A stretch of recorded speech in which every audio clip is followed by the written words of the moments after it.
যারা বাংলাদেশের স্বাধীনতা, সার্বভৌমত্ব, দেশের জাতীয় পতাকা, মানচিত্র, জাতীয় সঙ্গীত, ধর্মনিরপেক্ষতা, জাতীয়তাবাদ এবং বাংলাদেশ রাষ্ট্রকে তোয়াক্কা করে না, সেই দেশদ্রোহী স্বাধীনতা বিরোধী জামাত শিবিরকে বাংলাদেশের নির্বাচনের আগে মানুষের সামনে নিখুঁত অভিনয় করতে হচ্ছে।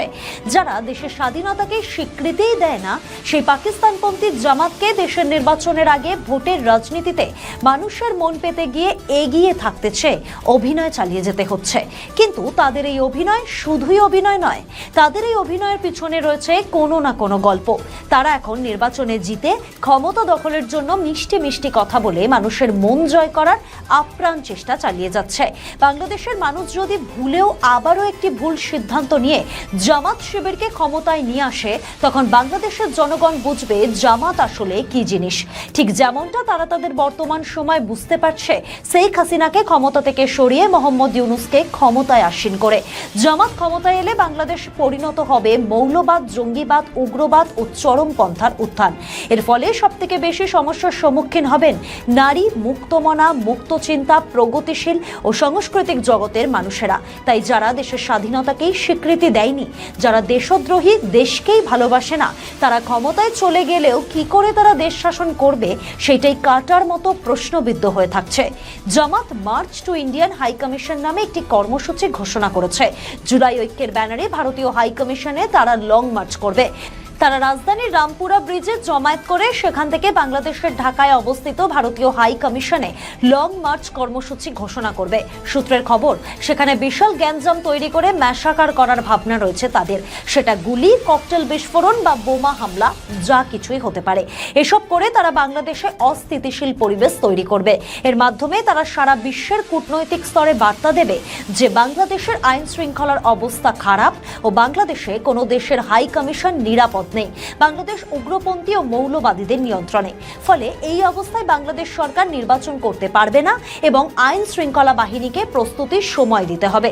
সাথে ইন্ডিয়ান হাই কমিশনের সামনে গিয়ে তাদের এই দাবি থাকবে যে হাদির হত্যাকাণ্ড সহ শেখ হাসিনা, আসাদুজ্জামান খান কামালকে দেশে ফেরতের।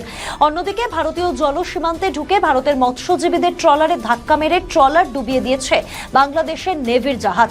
পাশাপাশি চিকেন নেক অঞ্চলে ভারত নাকি ড্রোন হামলা করেছিল।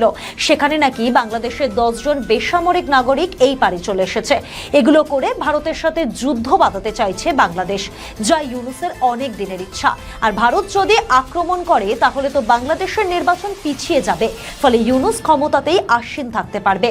তাই বাংলাদেশের মানুষ দেশের ভালো ও নিজেদের ভালো চাইলে তাদের ক্ষমতালোভী ইউনূসকে ক্ষমতার আসন থেকে চিরতরে বিদায় করতে হবে।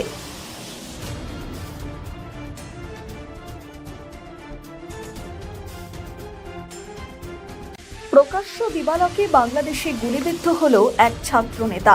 বর্তমানে আশঙ্কাজনক অবস্থায় মৃত্যুর সঙ্গে লড়াই করছে গুলিবিদ্ধ ছাত্র নেতা তথা ইনকলাব মঞ্চের মুখপাত্র শরীফ ওসমান হাদি। বাংলাদেশের তরফে দাবি করা হচ্ছে ওসমান হাদিকে যারা গুলি করেছে তারা নাকি ভারতে পালিয়ে এসেছে, আর সে কারণে দাবি উঠল ভারতীয় দূতাবাস বন্ধ করে দেওয়ার। একটা দেশের সরকার কতটা ব্যর্থ হলে, তার প্রশাসন কতটা ব্যর্থ হলে তারা নিজেদের সকল দায়ভার অন্য দেশের উপর চাপিয়ে দেয়। বাংলাদেশের বর্তমান পরিস্থিতি এমন পর্যায়ে দাঁড়িয়েছে যেখানে তুরুপের তাস করা হয়েছে ভারতকে। বাংলাদেশে যাই হোক না কেন তার দায় ভারতের। পান থেকে চুন খসলেই তারা ভারতের নামে দোষ চাপিয়ে ভারত বিরোধিতা খেলায় মেতে ওঠে। খেলায় মেতে উঠতে খেলা এমন জায়গায় গিয়ে দাঁড়িয়েছে যে বাংলাদেশের অন্তর্বর্তী সরকার নোবেলজয়ী ডক্টর মোহাম্মদ ইউনূস ভারতের হাই কমিশনারকে তলব করে বসেছেন। বাংলাদেশের অন্তর্বর্তী সরকার বলছেন ক্ষমতাচ্যুত প্রধানমন্ত্রী শেখ হাসিনা ভারতে বসে উস্কানি দিচ্ছেন, তার ফলে দেশ উত্তাল এবং অশান্ত হয়ে উঠছে। আপনারা এটা হতে দেবেন না। অর্থাৎ ব্যর্থ অন্তর্বর্তী সরকার, তার প্রশাসন ও ব্যর্থ। ফলে মানুষের চোখে ভালো সাজতে ও নিজেদের পিঠ বাঁচাতে তারা এখানেও ভারতকে টেনে আনছে। অন্যদিকে ওসমান হাদির দলের তরফে আলটিমেটাম জারি করা হয়েছে যে ভারত যদি অভিযুক্তদের ফেরত না দেয় তাহলে ভারতীয় দূতাবাসের কার্যক্রম বন্ধ করে দেওয়া হবে। যেখানে পাকিস্তানের সঙ্গে ভারতের সম্পর্ক এত তিক্ত, তারপরেও পাকিস্তানের তরফে কোনোদিন পাকিস্তানে অবস্থিত ভারতীয় দূতাবাস বন্ধের সাহস দেখায়নি। সেখানে বাংলাদেশের মতো একটি অতি ক্ষুদ্র দেশ যারা নাকি পাকিস্তানের ভরসায় ওড়ে, তারা ভারতের দূতাবাস বন্ধের ডাক দিচ্ছে। মূর্খের স্বর্গে বাস করছে বাংলাদেশ। এই কথার মাধ্যমে তারা তা আবারও প্রমাণিত করে দিল। ভারত বিশ্বের তৃতীয়তম বৃহত্তর অর্থনীতির দেশ। ভারতের সঙ্গে আমেরিকা, রাশিয়া, ফ্রান্স একের পর এক চুক্তি করছে। সেখানে এই দূতাবাস বন্ধের হুমকিতে ভারতের কিচ্ছু যাবে আসবে না, বরং বিষয়টা হাস্যকর হয়ে দাঁড়ালো। বাংলাদেশের তরফে বলা হচ্ছে ভারত নাকি ষড়যন্ত্র করছে, যে ভারতের খেয়ে পড়ে তারা বেঁচে আছে সেই ভারতেরই তারা বিরোধিতা করছে। এদিকে ভারত বাংলাদেশকে বছরে প্রায় 150 থেকে 200 কোটি টাকার সহায়তা দেয়। এছাড়াও চাল, ডাল, পেঁয়াজ, বিদ্যুৎ, গার্মেন্টসের কাঁচা মাল সরবরাহ করে। ভারতের দূতাবাস বন্ধ করে দিলে বাংলাদেশের দ্রব্যমূল্য বৃদ্ধির জেরে মানুষ অনাহারে দিন কাটাবে। কথাতেই আছে পিপিলিকার পাখা গজায় মরিবার তলে। তাই ভারতকে হুমকি দেওয়া নিজের পায়ে কুড়ুল মারা এক বিষয়। এর উত্তরে ভারতের তরফেও করে দেওয়া হলো চেকমেট। ভারতের পররাষ্ট্র মন্ত্রণালয়ের তরফে ছোট্ট বিবৃতি জারি করে বলা হয়, আমরা চাই বাংলাদেশের দ্রুত, অবাধ এবং সুষ্ঠু নির্বাচন হোক। এর মাধ্যমে ভারত বুঝিয়ে দিয়েছে অনেক হয়েছে, আর না, এবার জনগণের হাতে ক্ষমতা দাও।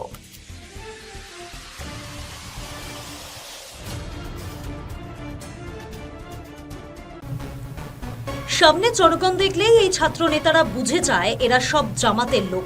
এদের কাছে জনপ্রিয় হতে গেলে ভারতের সঙ্গে যুদ্ধের কথা বলতেই হবে। বর্তমান পরিস্থিতিতে ভোটের বৈতরণী পার হতে গেলে ভারত বিরোধিতাই একমাত্র পথ। তার উপর হাতে গরম প্রমাণ হলো ওসমান হাদি। 1 বছর আগেও না ছিল তার দল, না কেউ তাকে চিনত। শুধু ভারত বিরোধী বক্তব্য দিয়েই পাকিস্তান প্রেমী মানুষের কাছে সে জনপ্রিয়তায় জামাতের আমিরকেও ছাড়িয়ে গিয়েছে।